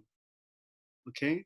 Don't think you're the most, you're the most, I'm the most kind of non-envious, accepting person in ISKCON. Don't think that, right? Be humble. Rather look and see, what do I need to improve? And again, if you think you've got nothing to prove, just switch off. Switch off your Zoom, go somewhere else. Okay? This is for the brave hearts. Brave hearts. Brave enough to look into my own heart, face my own demons, work on my own self while I'm trying to be there for other people. Okay? That's what we have to do right now. So these are some practical things. And if you want to go, again, I'm not pushing that everyone has to do what I will do. Okay? But what I will say is do things maturely. Right? What I will say is do things maturely. Do things wisely. We need you to be in the best possible shape that you can be in so that we can keep bringing this teaching out to other people. Live it, follow it, imbibe it. Oh, and the other thing I'm going to say, especially if you're in the US, you need to be a little bit more confident. Okay? We need you to push the movement on it. Okay? You need to take it to the next step. And however you do that, I don't mind, but we need you to do that. Your country is in bad shape. It's our country as well, but you're living there. Okay? And the atmosphere will change even just by the way you actually practice devotional service. I think it was 1976. Prabhupada was in one place in America. I can't remember which state, but that particular state was the slaughterhouse capital of America at the time. Okay? And what happened was the weather was bitterly cold. And so Prabhupada told the devotees, he said, if you can just get them to close down these slaughterhouses, immediately the weather will change. He said that. He said, immediately the weather will change like that. So don't think that what we're doing is just like, oh yeah, it's like you're doing devotional service, it's not really making a difference. It makes a difference. It makes a difference, right? So it's not either or, it's both and. Okay? It's both and. Get yourself properly connected and reach out to the devotees properly and create a space for healing, right? I don't want to hear from anyone on this group that you're just one of the triggered people. I don't want to hear that, right? And that doesn't mean that you don't air your pain, right? It doesn't, because you're expressing your pain, it doesn't mean that just because you're expressing your pain, it doesn't mean that you can't do it maturely. Got it? Right? It doesn't mean you can't do it maturely. Now is the time to role model what we want everyone else to be. Right? Those times of just saying everyone has to listen to me, they're gone. I have to be the change that I want to see in others. I have to help myself to heal. I have to reach out for help as well. That's the other thing. If you need help, reach out for it, right? Don't be shy to do that. But if you do that, you're doing great service, practical service, because you're modeling how we're going to get through this together. Does that make some sense? Okay, let me just take it a step further. Going back to this question, is it okay to feel angry right now, or is that the mode of passion? No, it's good if you feel angry, but it's not the anger that's the issue. It's what do you do with it, okay? If you get angry and then you just lash out at other people, you're part of the problem, okay? But if you feel deeply upset about the injustices which have been going on for a long time between all different, so many different groups, especially what we're seeing highlighted now, if that anger galvanizes you to wise action, progressive action, then I'm all with you, okay? If it galvanizes you to mature, thoughtful, wise action, right? And especially including connecting yourself properly in Krishna consciousness, then I'm completely 100% behind you, okay? One other thing on this anger point, and again, it's just a bit of a shameless plug, but I'm not getting the money for it. It's just because I think it will genuinely help. One of the books that my spiritual master wrote, I believe it's Spiritual Warrior 4 or 5, anyway, I think it's a red one. There's a whole chapter on anger. And there's a section in there on I think the heading is healthy anger, okay? So I only say that because maybe we'll do a seminar on this in the future. There's a misunderstanding about how we use emotions in Krishna consciousness. Now, if you have anger and you just repress it, it actually gets worse. It doesn't get better, okay? If you have anger and you try to think, I'm a devotee, I shouldn't be angry, and you deny the anger, again, it comes out in some negative way. It becomes worse. What you do with your emotions is the first step with emotions is you acknowledge them, okay? By acknowledging them, you can then work with the emotions, right? So sometimes there's a misunderstanding because these things are subtle, right? So when people feel something, oh, but the scripture says I shouldn't feel angry, so then I deny the fact that I feel angry.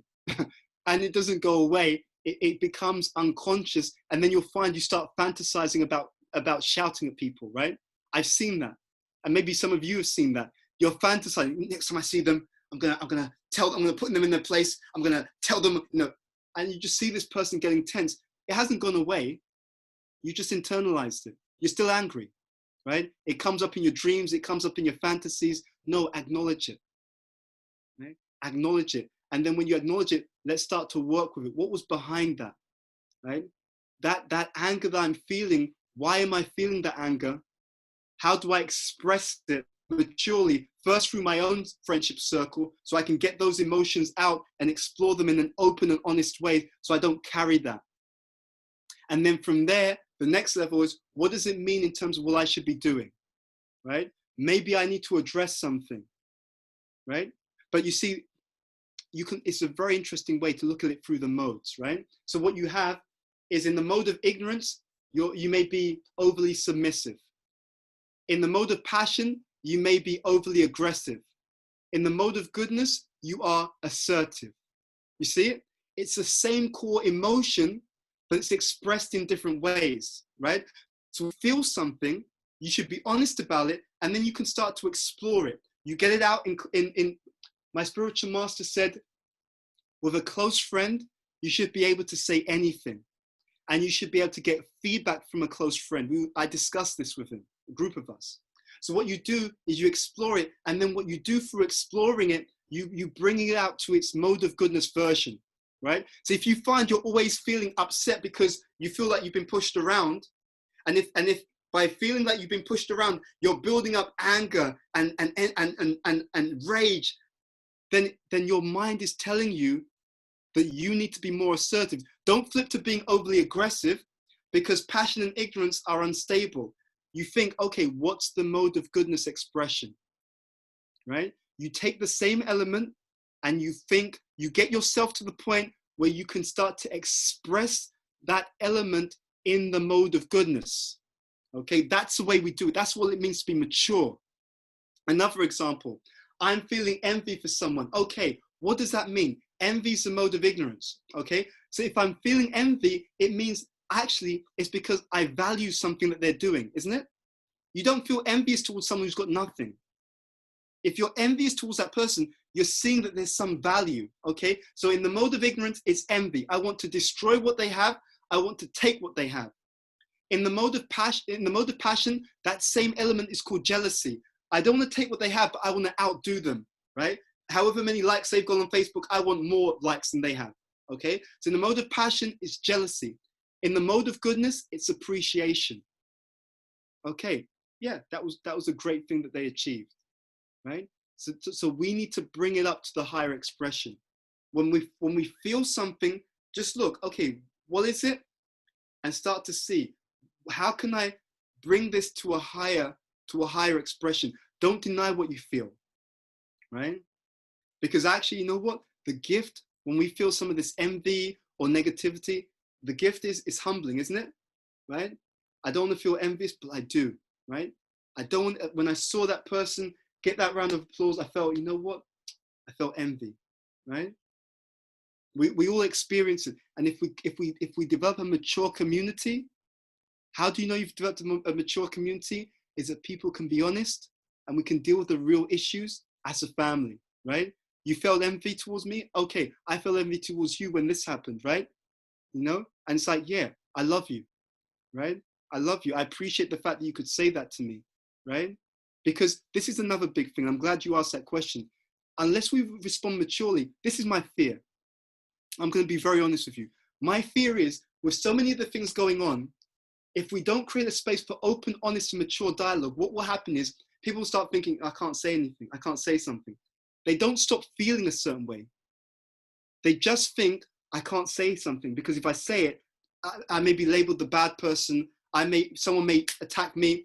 So it doesn't go away, right? It doesn't go away, it goes underground.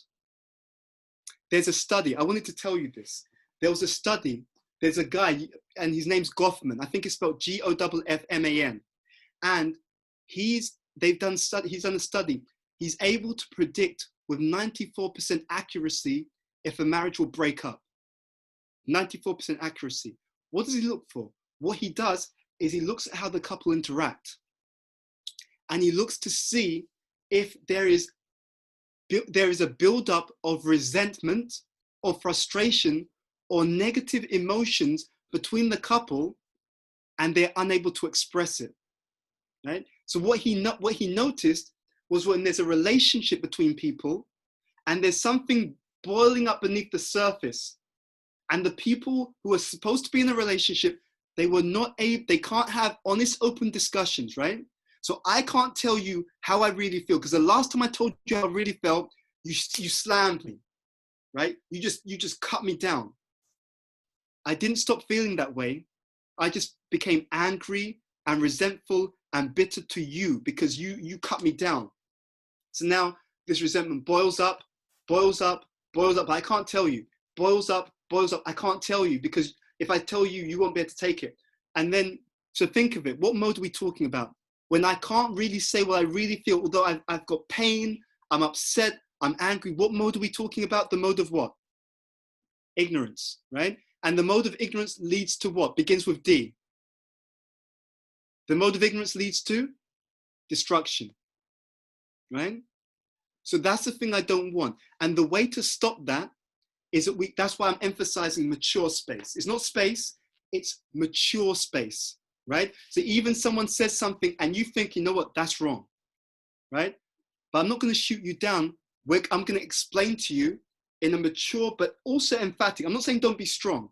Sometimes you need to be strong. Let's be very clear on that, right? But I'm going to do it in a way that's appropriate and mature. And I'm going to let you know, I love you. I know you're a member of my family. And it's because I love you as a member of my family that I'm going to address what you've just said, right? One of the things I can honestly say, I think Krishna is revealing to me at this time, and this is something I'm trying to embody in my own life, is the power of polarity, okay? And I'll explain what I mean by that. You've got some people who are very caring, but they may lack strength of character, right?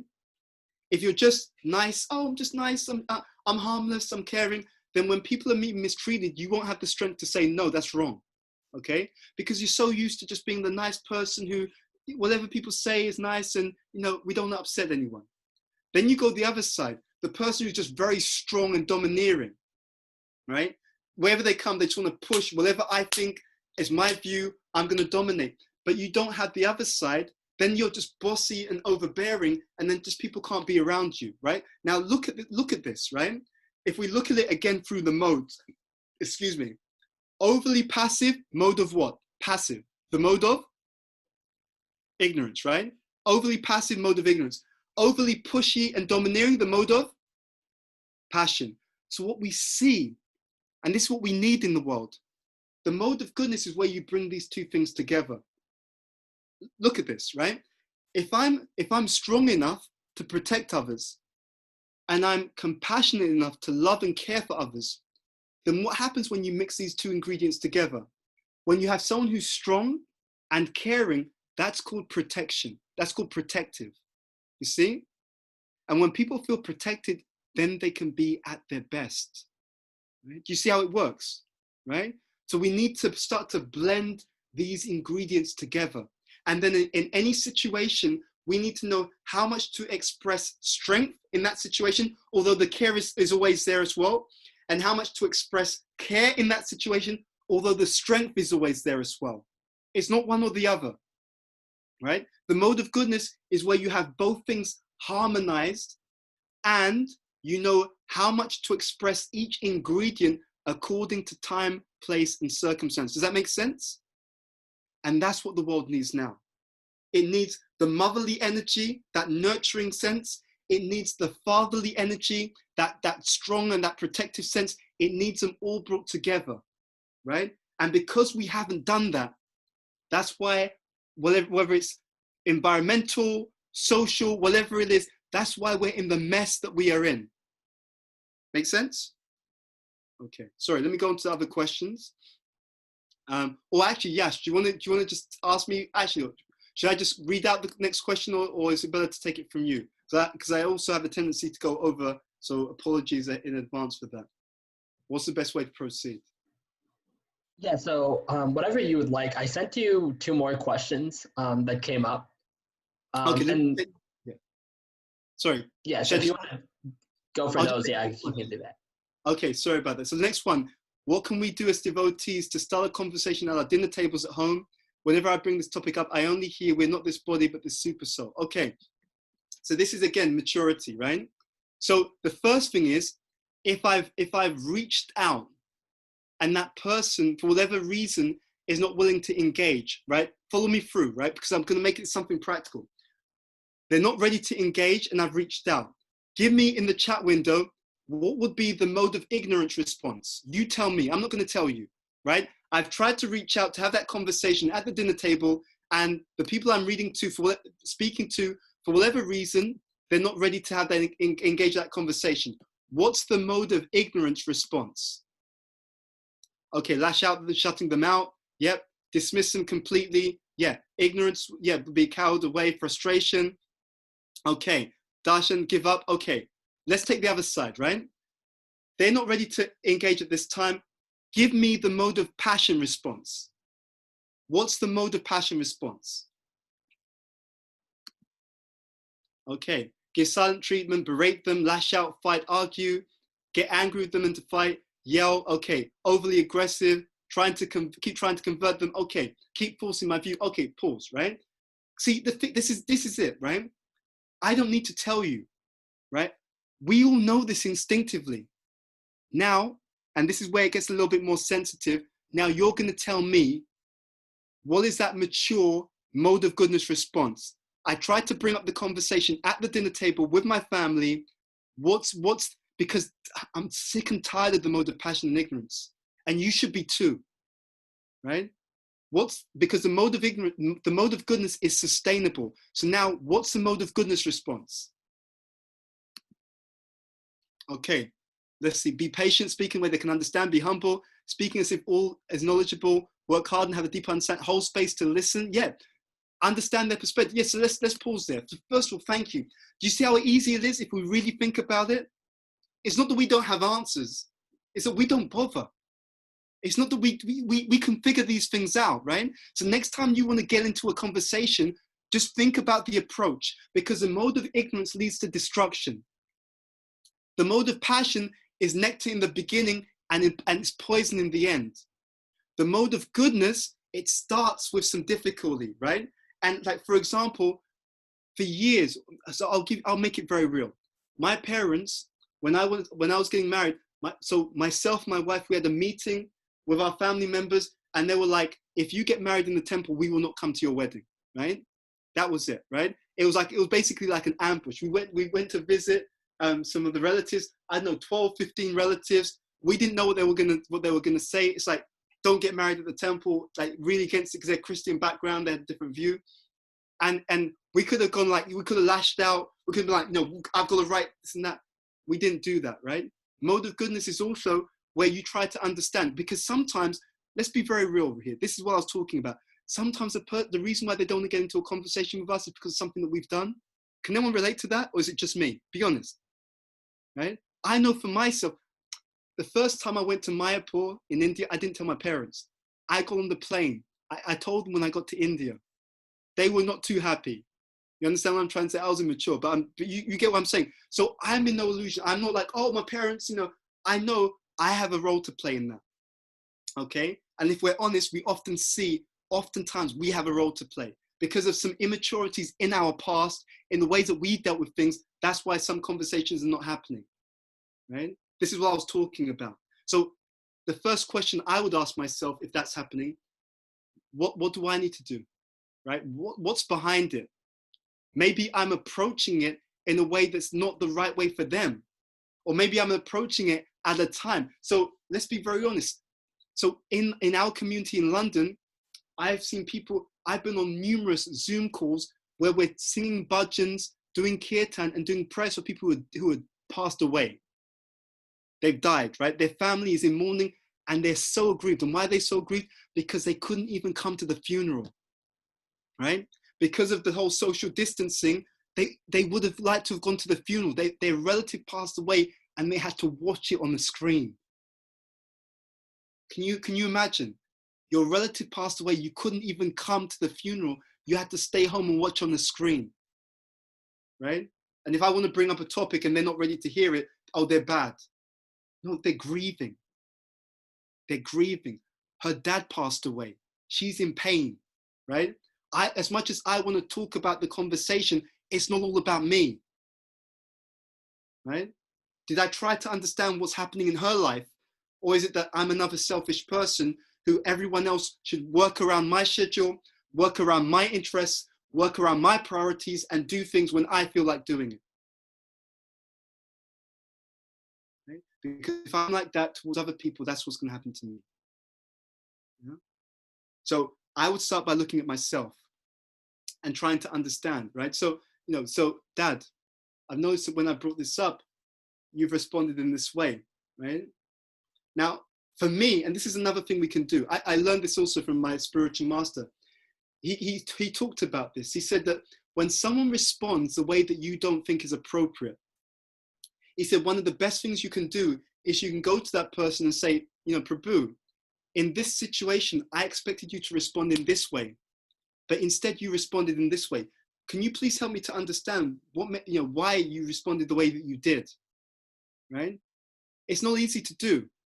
It's a very mature thing, but that's what he said. And he also mentioned how in many cases, if we should own our emotions. So I just want to say that when this happened, I felt like this, right? You see, there's a difference. There's a difference between saying, you made me feel like this, and saying, when this happened and you said this, I felt this way.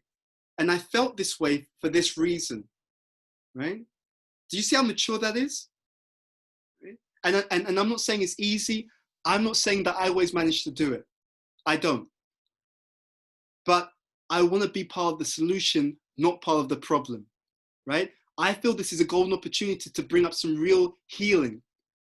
But this is what I was getting at. The healing takes place when we create a space so that people are able to say what they really feel, and when they really say what they really think, we have to respond in such a way that says to them that when you tell me the truth, I'm going to respond in such a way that we can keep you open and we can have an honest conversation. Let's get down to the nitty-gritty. Let's get down to the real issues. If I shut you down, I know that you're not going to tell me the truth in the future. You're not going to change how you feel, by the way. I've just pushed it underground, and then you're going to go away and it's going to come up in some other way, right? And then I can go around telling everyone I did a great job, but I know it's just going to come up in some other way later on. So it's up to you what you want. I want to see real healing, okay? I don't know what you want to see. I want to see real healing, lasting healing, right? Not just someone lashing out and then you drive the issue underground, right?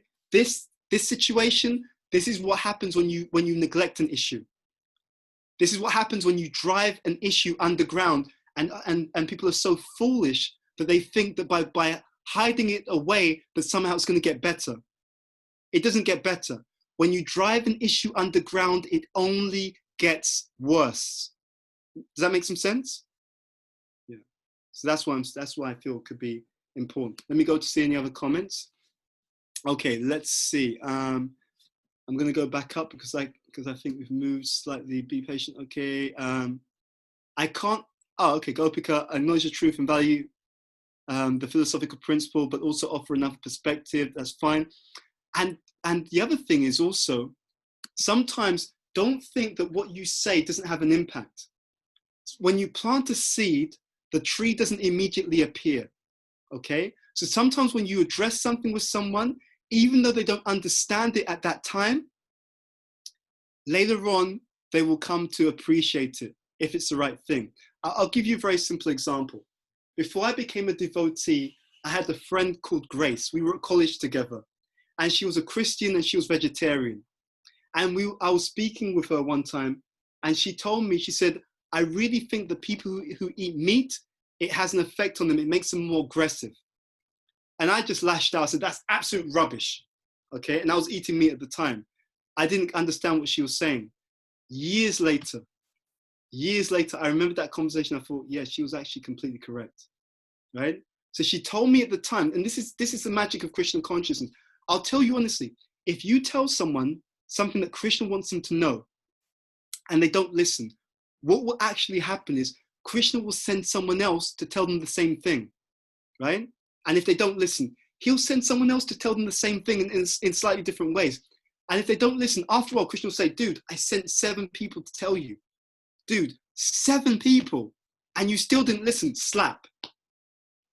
It's just that simple. So don't think that you're alone, right? This is what I mean by we're not the doer. Don't think you're alone. Don't think that because you said it and they didn't accept it, therefore it's the end of the story, right? We should think, do your part, do your duty, right? Sometimes the rock is worn down by water, but one drip at a time. You said it, they didn't listen. Okay, I offered the best that I can. I'm not God, right? I can't make you change. And if you think that, you'll become always frustrated, isn't it? You'll become frustrated because you keep trying, it doesn't work because you're not God. But we should try our best. We should do the best we can with the best motive in the best way. But we also have to have a bit of detachment that if I've done my best and they still don't accept it, at least I did my part, right? And if they don't listen, and this is what Krishna wants them to know, he's going to send someone else on, right? And they're gonna get there. And let's be honest, let's make it real. I'd like you to use your hand sign. How many of you seen that happen? Where someone kept getting messages, they didn't listen, and Krishna eventually, bang. Honest, yeah, I've seen it. I've still got the scars, right? I'm telling you, I've still got the scars. Krishna's like, dude, I've told you 10 times now, slap, right? If you can't hear, you're gonna have to feel.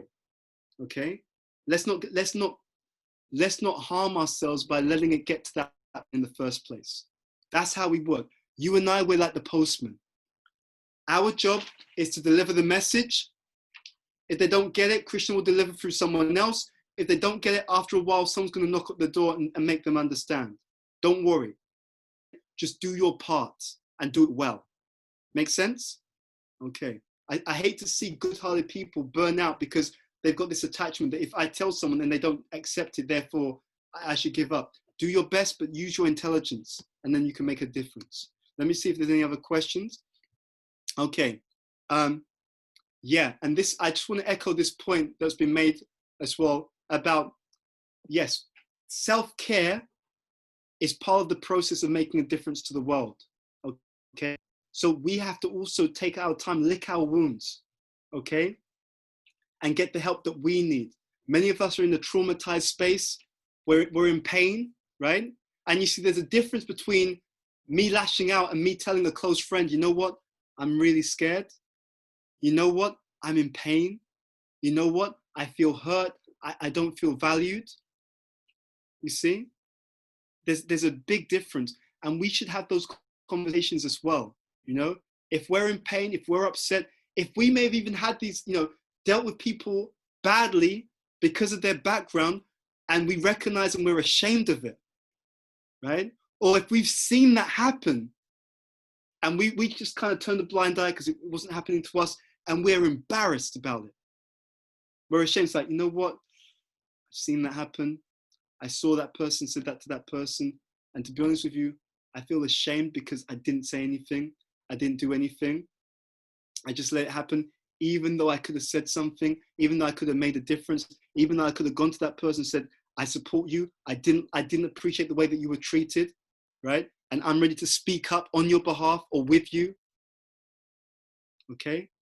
And I know it's not easy, right? And I don't care what anyone says, it's not easy, because sometimes the people who are doing that, they're people who are your friends, sometimes they're people who are your family, right? It can be anyone. I know it's not easy, so I'm not, this is not some kind of ISKCON soundbite, okay? This is real. But how do I make myself strong enough that I can have those conversations as well? Make some sense? Yeah, like that. And I know that many of us, it's not gonna happen overnight, and I'm not expecting it to, but are we walking in that direction, okay? Are we walking in that direction? That's the question we need to ask ourselves. Okay, I'm gonna see if there's any more questions. Okay, so let's see. In between qualification and good intention or sentiment is a period of imperfection, practice, growth, and it takes different periods of time for different people. What are your suggestions for people during this transitional and often awkward phase? How should they conduct themselves when their heart is moved to help during this phase? Okay, so ask people, get into the habit. Don't even think this is just a special crisis. This should be our lives. Get into the habit of asking people and being honest with yourself. What do I need to work on? Okay, and don't ask the people who are going to tell you nice things. Ask the people who are going to tell you the truth. Ask the people who really know you, who are going to tell you the truth and say, you know what, I've noticed that sometimes you do treat this person unfairly, right? And give that feedback to people who you know need the feedback, right? If you're able to do this maturely, give the feedback to the people that you know you need to give the feedback to, right? If you want to be brave about it, do it, right? Do it wisely, do it maturely, do it sensitively. When I say sensitive, I don't mean that it's just soft. Sensitive means that you care about the person and therefore you're going to address it in a way that's going to help them to improve, okay? Not in a way that just shuts them down and gets them into denial. You actually want to say it in a way that they actually improve, okay? Again, it's not about you, okay? And get the healing and the self-care that you need, because to go on this journey is a difficult journey, but this journey, ladies and gentlemen, this is where we became really mature and strong people, right? And if you need help, say so, be honest. Okay, Prabhu, to be honest, I find that I'm often a coward when these situations occur. I'd like to be more confident and strong. How do we do it? Okay, let's be honest. There's nothing more powerful than when you can be honest about your shortcomings with a view towards growing. Okay, but unless we're honest, if I just want to pretend I'm okay, we don't grow. Make some sense? Okay, let me go to the next one. Okay, are we supposed to call other people out on hypocrisy If so, how do we do it in a way to express it properly and for them not to take it personally? Oftentimes when we try to call others out, they think their opinion is right regardless and they're not open to change. Okay, this goes back to what I said, proactively building relationship. Try to make your relationships with people so strong that instead of you coming to them to give them feedback, they're coming towards you, asking you what they could improve on. Okay? There's a sequence. It's subtle, but you'll see that in the lives of great devotees. There's a sequence. I'll give you an example. In the prayers of the six Goswamis, Sat Goswami Astakam, it says that they were loved and they were appreciated by the ruffians and also by the saintly class. Okay, what does that mean? It means that they were so considerate and caring in how they built relationships that actually everyone loved them. Everyone knew that this person is on my side, and therefore, if they had to say, "Dude, I've got some feedback for you," right? They'd already established that relationship. And this is my gripe with our community. We don't do this. We don't do this, but we should do this, right? This is what you would do if this is what we would do if we really had the mood of family. I would proactively show each and every one of you that I love you, I care about you, and I'm on your side, right? And therefore, if there is an issue, you and I already have something in our relationship bank account. It's not that I've said nothing to you, I've done nothing for you, I've shown no care, no consideration, but if I then give you some feedback, I'm surprised and shocked that you don't take my feedback to heart, when actually, you know what? If you as a stranger came up to me and gave me some feedback that was harsh, I wouldn't listen to you either. Okay, we have work to do. Proactively build the relationship. Now, the other thing is, sometimes you need to address an issue. You can also address it indirectly in a group. Sometimes you need to address an issue, but you don't have the relationship with that person, but you can pass on the feedback to someone who has a relationship with them. Okay? So it's like, I don't think they can hear it from me, but this person, this is what happened. And make it real. Don't be like, don't just make it, I don't like the way they did that, right? But make it like, this is what happened. It's a context. This is what I saw, action, and this is what I think is how it came across to other people, result. Okay? That's actually interesting. That's Sambandha, Abhidheya, and Prayojana. Right? That's Sambandha. So this is where we were in this situation. He or she said this and did this. And I really think that as a result, it made people feel this way. Okay? So let's start being real people. Let's start doing what we can to make the relationship work properly. And this is not a one-off thing. This is a real dialogue that we need to have. Okay? Let me just put my I'll put my email address in the chat window. Let me just go to everyone, because I'd love to. At gmail.com. So just making it very real. I feel that part of my responsibility is to try and also help to bring about healing and to help people to understand that, we really love you guys. I mean, I'm just so grateful to be part of this spiritual family. And I know that we do have prejudice in our community. I know in our community, people do, and sometimes it's even without meaning to kind of, cause pain and so on, right? It may even be sometimes people are callous or people have misunderstood things, right? These things happen. And we need to have that mature conversation about them. We need to look at how we deal with that effectively and maturely. And it doesn't go away overnight either. Okay? But we want to do it from a sense of being real, being family, and doing this healing together. As much as this is a painful time, this is a time where we can bring about tremendous healing and connect with each other and love, support, and empower each other on a level that we practically have never been able to do before. Okay? There is no such thing as a dark cloud without a silver lining, because that dark cloud is Krishna. Okay? It's now up to us how we use this as an opportunity. And so in summary, 1, please do your own inner work. Please chant your rounds. If you want to help society, start with a revolution at home. Start with a revolution inside. chant your rounds properly. If you're not chanting, do your rounds. Read, discuss, hear. Okay, that's number one. Second, try to reach out to people, to be real. Introspect what you can do. What role have I played in the situation? What can I do to improve? And don't just think about yourself. Ask people who know you. Okay, what do you think I can improve? And listen. Okay, and as these spaces become available, let's also create that space for conversation and for healing. And when people tell you the truth, don't shut them down. When people tell you the truth, open up a space for a real conversation, because that's crucial. We want to bring the truth out, to deal with it, and not hide the truth anymore.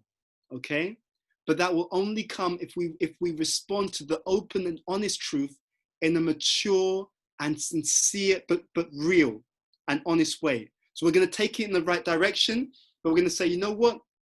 I hear what you're saying, right?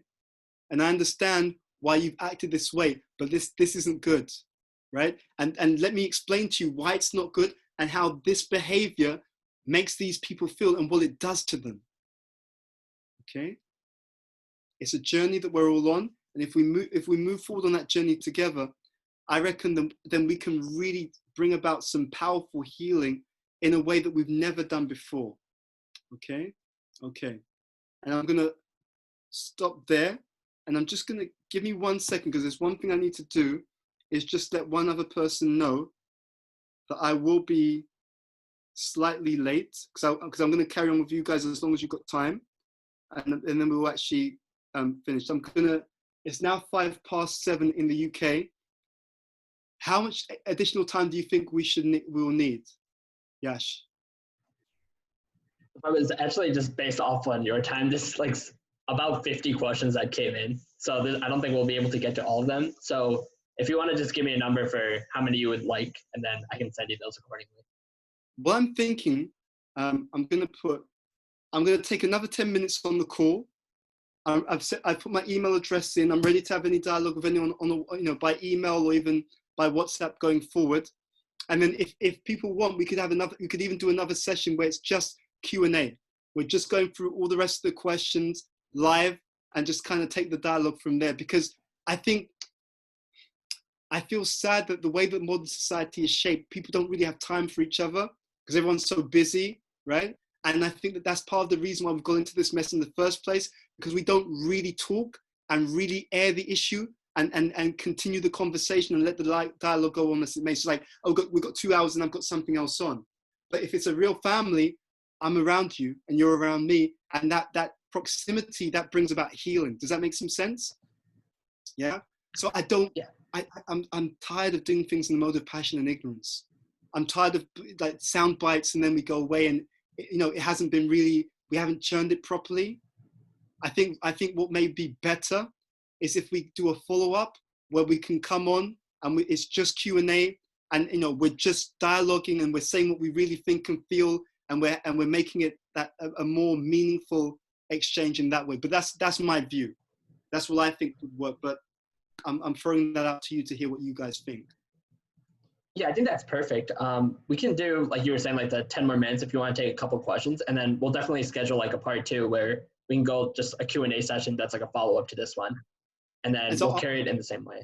So then what I can do is I can answer maybe 1 or 2 more questions with the next 10 minutes, and then what I'll do is then we can then if you save all the questions which people have pulled out, then the next session we can just go straight into all the questions and really try and go into them. And then maybe what I think you were suggesting, maybe we batch up some of the questions which are of a similar theme. That way we get maximum time together and we can really try and address as many things as possible. How does that feel to you guys? It sounds great, Paved. Okay, good. So let me just take 1 or 2 questions in the time I've got now, and then we'll go from there. Okay, let's see. Yeah, how do we respond to those in our Vaishnava Sanghas that seem to dismiss the pain and suffering of the communities that need to be loved, valued, and acknowledged? Okay, you should understand that they don't understand. I'm just being very honest. You should understand that they don't understand, right? There's always people who lack a certain level of emotional sensitivity, but you shouldn't be one of them, okay?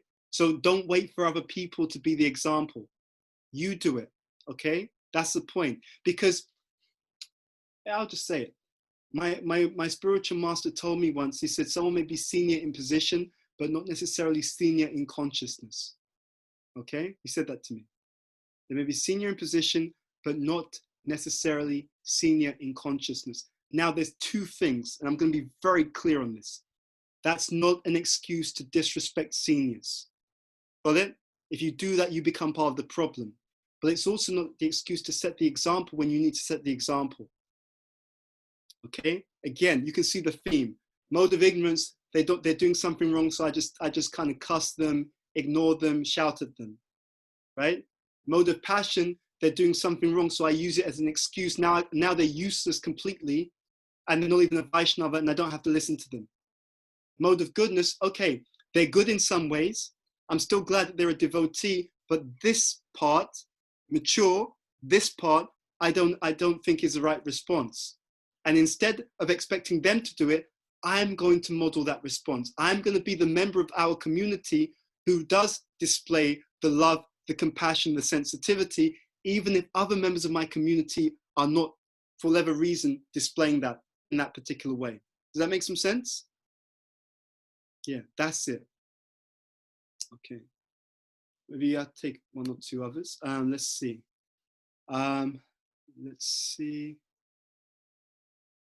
One topic of compassion fatigue. I agree with the idea of using a connection with Krishna for energy so that the compassion is sustainable. What are some suggestions for someone who's already feeling the compassion fatigue to regain a connection with Krishna while also remaining compassionate in this personal situation? This is really important. And that's a big topic. One of the reasons why it's a big topic is because the way that we recharge is different for different people, right? For some people, they recharge really well in a good kirtan. For someone else, it's actually having time in nature. For someone else, it's reading. We're not all the same. We are different. We are individuals. Even when we come to spiritual life, even when we're non-devotees, we have a uniqueness about us. Okay? So what can be very inspiring for one person, for another person, they may feel that thing's draining. So what you do is this. Two things, two practical things. One, reflect back in your own life. When am I at my best in Krishna consciousness? What are the circumstances where I feel most charged and inspired? Okay, that can give you a clue. Second, the people who know you, ask them, right? So you know me, you've known me over the years. When have you seen me that I'm at my best? I'm most engaged, most inspired, most energized in spiritual life. When have you seen me most motivated? And then from there, you try and work out what are those ingredients, what are those circumstances, what are those activities, what's that type of association that brings out my greatest enthusiasm in Krishna consciousness. The other thing, and this is again the modes, right? So again, it's such a powerful model. The mode of passion is activity, right? Passionate people, they're active, driven, but if they keep going like that, they burn out. The mode of ignorance is passivity, right? No action, no movement. What's the mode of goodness? The mode of goodness is like a sine wave, right? So action and then recharge. When you're recharging, you're also reflecting what you did before to learn from it, right? When I acted before, what was good, what could I improve? And you recharge while you're reflecting. And when you do that, then the next time you act, your activity is even more effective. Why? Because you've taken the lessons from your previous activity and you've built that into the next activity. So in order to be sustainable, what you're looking for again is sattva, right? So action and then recharge my batteries and reflect on what I did to really learn from it. What was good, what could be improved. Then with all that wisdom and lessons and recharge, I've got more energy. I act again, this time even better, okay? So you shouldn't be having compassion fatigue if you're actually living in a more healthy and wise and balanced way in Krishna consciousness, right? So usually compassion fatigue means there's an imbalance. Either it's action, action, action, or actually you can be drained because you're lethargic, okay? So it should be the cycle, okay? We're doing something, then we recharge. Then we're doing something, then we recharge. We're doing something, then we recharge. The symptom of the mode of goodness is that the results are deep, they're impactful over a long period, and they're sustainable. You see? I love you, I care about you, I don't want to see you guys burn out. You and I have work to do. but it's not boring work. It's an exciting job, and it starts inside. As much as I can work on myself, I can make a lasting difference in the world, right? And if I just blame everyone else, you know what? I'm sorry.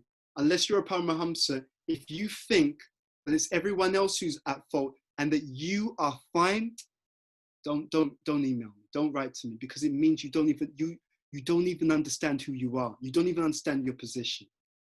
We don't understand our position. We all have work to do. Okay, so I think we should maybe end there. I'm sorry, because I wanted to create more space for all of you to kind of communicate, but sometimes I get feel very strongly about some of these topics. But in our next session, and we'll arrange with Yash for a part 2, I would love to just really make it that Q&A. I won't speak, but we'll just take it in whichever direction that you want to go in. And what I will ask you to do also for the next session, because I want to learn, I don't have all the answers. I'd love to hear from you, your ideas and your thoughts and your insights on how we move forward, right? Because I'm very conscious, if we do it together, we're bought in, right? You're all adults. I'm not here to talk down to you. I don't have all the answers. If we do this together, if we design our solutions together, right, we will come up with things which work, which we're prepared to do, which are more likely to happen, which we have inspiration and enthusiasm for, and therefore we're more likely to make a difference. Make some sense? Okay. So Yash, is that okay? Yeah, that was great, Prabhuji. Thank you so much. And I think we can just do a quick wrap up, and then we have a couple of short announcements, and then we'll wrap up the whole call from there. So first of all, I just want to thank you again so much for sharing that knowledge with us and giving us all that insight.